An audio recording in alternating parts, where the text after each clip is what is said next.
question. On a smaller level, over the course of the past 10 years, we've given $100 billion to Israel.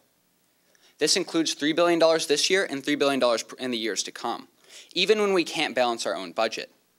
I believe that we need to take a step back and look more closely at where we're spending our money and our philanthropic role in the international community.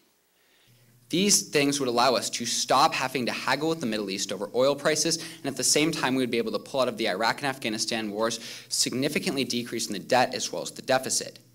Finally, as a prior Marine, I understand the significance of having a strong defense.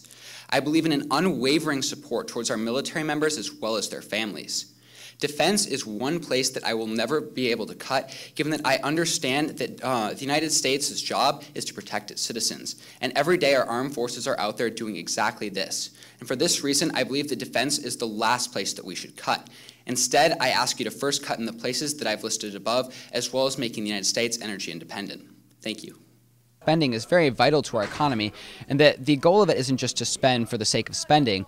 In fact, the goal of the spending is actually to increase revenue in the long run by creating economic growth and overall economic prosperity. Well, towards politics, I mean, it's kind of, no offense, made me hate my representatives a whole lot more. I mean, not necessarily for the things that they do on a daily basis, it's just oftentimes they're focusing on pleasing their constituents, which, of course, I have to understand is oftentimes myself. But at the same time, I'd like them to do what's best for the nation. I mean, quite frankly, I'm very willing as an 18-year-old to vote for someone who's not only looking out for their constituents, but someone who's looking for the nation at large, the debt, the deficit, everything included, not just simply bringing jobs to San Diego and bringing overall prosperity to San Diego, but bringing prosperity to the nation as a whole, even if it means sacrificing in San Diego. To be honest, for the most part, a pessimistic attitude. Going into the scholarship, I didn't think it would be hard at all to cut massive amounts of spending. But later in the scholarship, I began to understand the significant impacts that a lot of this spending has on our economy. Whether it's supposed to generate long-term revenue, increase employment, all of these things are extremely vital to our economy. So really, I go away with the knowledge of understanding that our representatives aren't just spending for the sake of spending, but they're actually spending for a reason. And in the long term, this spending is actually going to be benefiting myself as well as the other constituents. The promise that if something is not done soon, our federal government's going to go and hibernate.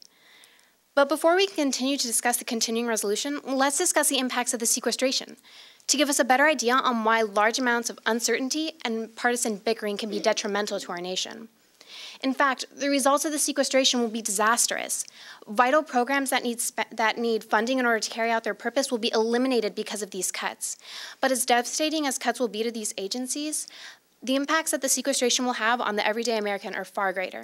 This is a detrimental cut that revokes a student's right to attain education and climb the economic ladder. It specifically targets the physical and mental well-being of a young student, who in many cases can't even begin to comprehend the policy-making process that initiated this cut to begin with. According to the Center for Disease Control, $600 billion a year and countless lives are lost due to obesity. And according to the Harvard School of Public Health, 21% of medical resources are sapped by obesity, and obesity increases medical costs by 150%. This option also targets the emotional well-being of students, and by targeting that, it will lead them to engage in dangerous activities, such as joining gangs, engaging in the selling or the distribution or consumption of drugs, or dropping out of school. Therefore, these cuts would destroy the investment we are making in our children's future, as well as increasing the crime and poverty rate. Honestly, I have such a deeper understanding on the entire bureaucratic system. I do take an AP government class at my high school, but that class doesn't even begin to scratch what these congressmen go through. And I had no idea up until this point why I had to look at the policies, make the choices, and try to decide between pleasing my constituents and benefiting the entire economy as a whole. A part of me feels a little helpless, but at the same time, I realize just what a single voice can do and how one single voice can make so many people aware and can inspire change within a complete society, that with that knowledge, I feel a little bit of hope and that there is potential for change. It looks bleak right now, but there's always room for change. I honestly, stumbling upon this competition was just a bizarre twist of fate. My mom actually found the scholarship for me, and at the time she thought that the deadline had already passed, but when we went to the website, the deadline to submit the 1,000-word essay had been extended.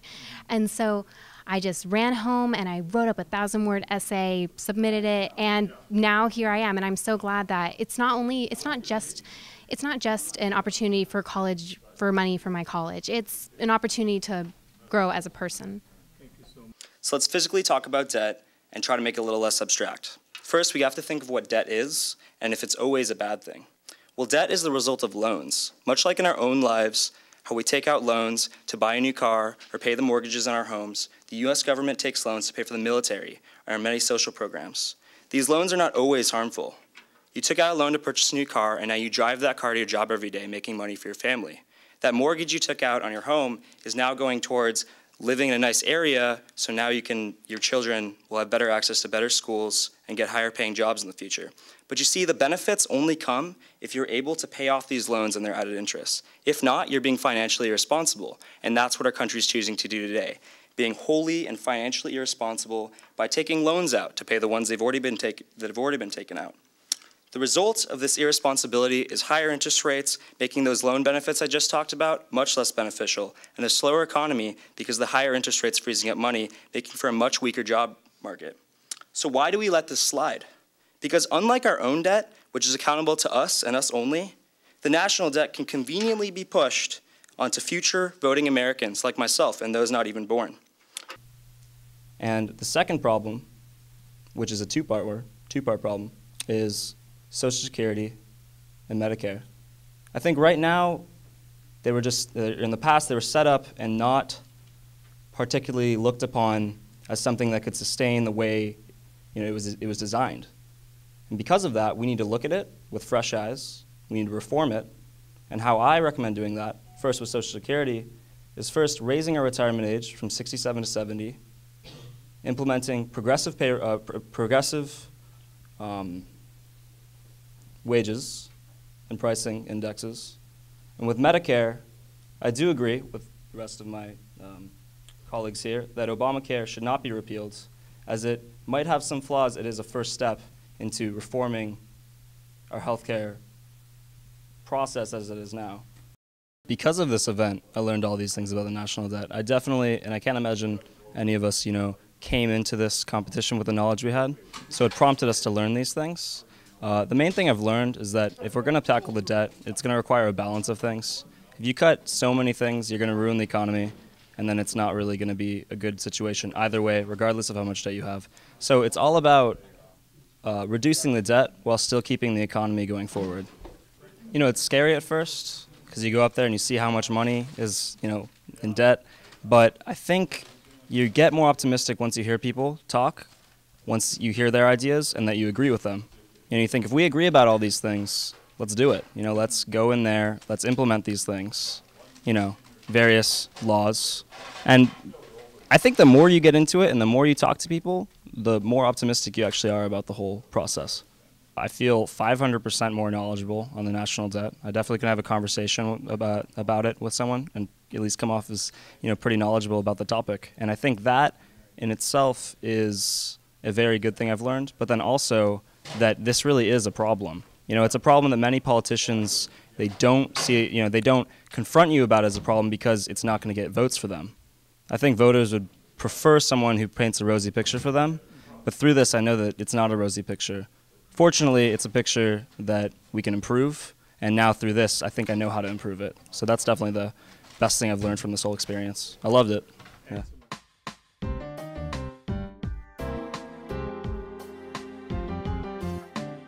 Speak about my opinions and thoughts on the national debt and how it has and continues to take its toll on young people. However, I did not have the concrete evidence that I have now after experiencing my first year at Humboldt State University. I entered college fairly oblivious to the way that California's debt is affecting its public colleges and students, yet I quickly became well versed in the system's obvious needs for reform. Does it make sense that the chancellor of the Cal State system makes 5 times more than the average professor? Does it make sense that students are limited to take only 17